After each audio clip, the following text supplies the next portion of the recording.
Evlilik müasir insanın xoşbəxtlik göstəricisi ola bilirmi? Evlilik, bəli, ola bilər. Çünki indi bu bir çox araşdırmalar var. İnsan təklikdə bir yerə qədər xoşbəxt ola bilər. Yəni yaradılışımız belədir, quruluşumuz belədir, ehtiyaclarımız belədir, bilmirəm necə, amma evliliyin özü də bir özünün təsdiq forması olduğu üçün və orada da bir çox tələbatlar ödəndiyi üçün xoşbəxtlik formunun bir hissəsi ola bilər. Amma evlən, xoşbəxt olacaqsan sözü ilə gənclər uçuruma getməsinlər. Yəni sırf evləndiyiniz üçün heç kim xoşbəxt olmayacaq. Elə bir şey yoxdur. Sırf evləndiyimiz üçün heç kim xoşbəxt olmayacaq. Bəs yaxşı, xoşbəxtliyin evlilikdə uzun sürməsi üçün nə etməliyik? Nə etməliyik? İlk öncə özümüzü tanımalıyıq. Yəni insan özünü, öz müsbət mənfilərini, yəni özünü həqiqi mənada tanımadan, nə istədiyini bilmədən o yola çıxmamalıdır. Daha sonra nə istədiyini bildikdən sonra ona, yəni özünə uyğun, öz dəyərlərinə, prinsiplərinə, həyat baxışlarına, maddiyyatına və yaxud başqa nələrəsə uyğun bir insan tapmalıdır. Və daha sonra o insanla, yəni qadın kişi ilə, kişi qadınla yola getməyi bacarmalıdır. Yəni özündə səbri inkişaf etdirməlidir, anlayışı o bayaq deyir, olduğu kimi qəbul etmək. Bəli. Burada artıq olduğu kimi bəzi şeylər qəbul etməyi öyrənirik. Ki qabağımızdakı insanı elə bir durmadan belə deyək də təzyiq altında saxlamayaq ki, yox sən elə deyilsən, mən belə gözləyirəm, indi belə ol, elə ol, belə ol, belə yox da. Yəni qabağımızda bir insan da o da öz həyatını keçib, o deyək ki, sushi bəyənir, sən də bozbaş bəyənirsən. Nə sən sushi, nə də o sənə bozbaşı yedirtməməlidir məcburən. Yəni siz artıq beləsiniz. Bəli. Və yox da daha real məişət hadisəsi. Misal üçün, bəy və xanım evlənirlər və evlənməmişdən əvvəl bilirlər ki, bəy deyək ki, günorta saat 12-yə qədər yatır və yaxud xanım səhər saat 8-də oyanır, 5-də oyanır. Bu evləndən sonra başlayır dalaşmağa ki, indi oyan ya da indi yat.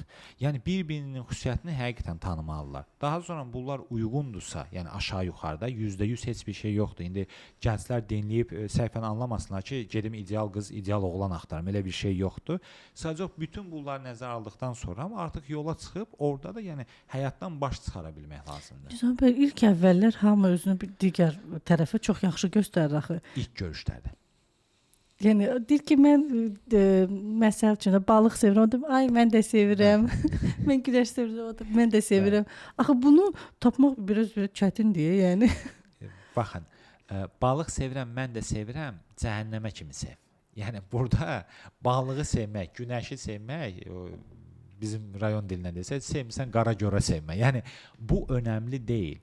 Yəni həyati vacib praktikada, məişətdə real toqquşmalara səbəb olacaq. Ya böyüməyə, ya geriləməyə səbəb olacaq həyat sahələrindən söhbət gedir. Siz günəşi sevməsəniz də olar. Yəni biz səhərdən axşam sizinlə oturub günəşin davasını döyməyəcəyik və yaxud balığı sevməsəniz də olar. Siz balıq yeyirsiniz, mən də it əti. Fərqi yoxdur. Amma daha real məsələlər, misal üçün uşaqların tərbiyəsinə ümumi yanaşma. Biri düşünür ki, uşaqları şillə təpin altında salmaq olar. Digər düşünürsə uşaqlar qətiyyən toxumaq olmaz. Misal üçün, burada dava çıxacaqdır.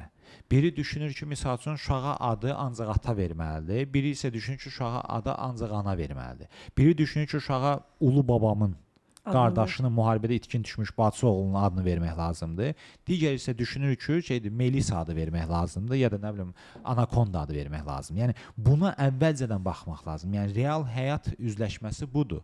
Biri evdə qulluğu sevir, biri pintidir. Biri nizam-intizamlıdır, biri isə dağdandır.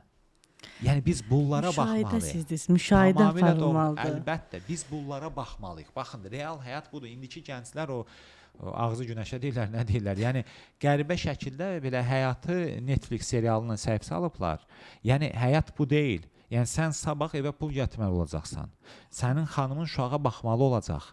Sən o uşağın tərbiyəsində iştirak etməli olacaqsan. Bunun xəstəliyi var, bunun ana-atalarımızın ölümü, itimi var, bunun xəstəxanası var, bunun ciddi böhranları var, şəxsiyyət daxili böhranı var, yaş böhranı var, şəxslər arası böhranı var. Bunu heç nə anlamadan o quş balaları onlar belə ağzını açır, belə anasından yemək gözləyir. Yəni bugün cəmiyyətin bir hissəsi inkişaf etməyib, yəni yetişməyib, o bala kimi durur, elə bilir ki, həyat, bax belə evləndim, xoşbəxtlik ağzımın içindədir, belə bal töküləcək. Və yaxud da bunu elədim, belə olacaq. Mən o qədər olub ki, xanımlarla işləmişəm. Misal üçün, gəlib qəbul ki, əlim işləmir. Deyirəm, nə qədər işləmir? Deyir, heç vaxt işləməyib. Deyirəm, başa düşmürəm. Siz bununla necə evlənirsiniz? İşləmir. Deyir, atası saxlayırdı. Yəni düşündüm ki, atasının pulla da elə şeylər. Deyirəm, ay xanım, bir sən özün düşün də. Sən bir kişi ilə evlənsən. 15 yaşda ağılda qalan bir kişi ilə evlənsən. Bu sənə nə ər olacaq? Uşaqların nə at olacaq? Hansı məsuliyyət daşıyacaq? Və yaxud da əksinə, indi hər iki cinsdən danışmağa çalışıram ki, ikinci məsələlər. Məsəl üçün, bəy evlənib gəlib, deyir, xanımı, deyək ki, ağır maddi vəziyyətdə olan bir ailə idi. Oğlan da deyək ki, böyük pullara sahib imkanı. Deyir, xanımla evləndim ki, kasıb qızıdır, mənə daha yaxşı başa düşər. İndi bunda da belə anlayış formalaşıb. Mənə daha yaxşı başa düşər, qədrini bilər, yəni pulumuzu çoxaltdıqsa onun daha da qədrini bilər və s. Deyir, evdə 3 qulluqçu işləyir, qız deyir, uzanıb divanda, Instagramda oynayır, 2 uşaq da orada özü üçün böyüyür. Aha. Yəni mən deyəndə bunlara baxmalısınız. Təhsilə baxmalısınız. İndi ali təhsil sırf standart kimi götürmürəm. Təhsilə baxmalısınız, savada baxmalısınız, dünya görüşünə baxmalısınız, mənəviyyatına baxmalısınız, ailə dəyərlərinə baxmalısınız. Siz sabah bununla yaşayacaqsınız da, yoxsa mən günəşi sevirəm, mən də günəşi sevirəm ki, bir şeir dediyim sənə, doyduq bundan. Bunlar hamısı palavradır, yəni boş-boş avam şeylərdir. Tam mən sizinlə razıyam.